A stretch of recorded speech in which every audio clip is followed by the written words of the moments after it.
Knygynuose pasirodžiusioje lėlininkės Mildos Daubarės knygoje Rankų darbo lėlės daug jaukių iliustracijų, pastelinių spalvų nuotraukos ir subtilūs autorės pastebėjimai.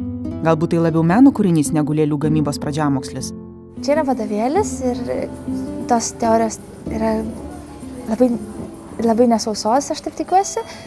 Yra lėlių galerijėlė, kažkokių patarimų, komiksų, tokių pakankamai daug visokių meilės ir tokių svajonių įdėjau į ją, kad nebūtų nuobodu, nes vadovėlį dažniausiai būnam tokia literatūra, kurią žmogus laisvalaikiu neskaito. Aš norėjau, kad ją būtų miela paimti rankas.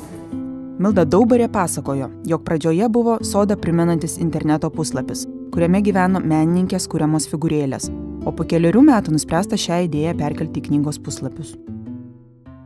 O dabar išėjau knygutę, nes vedžiau pamokas ir mačiau, kad žmonės moka padaryti labai gražiai ir labai nedaug jam reikia, kad padarytų ir papuošia namus, mamos padovanoja dukrom ir labai viskas gražu būna.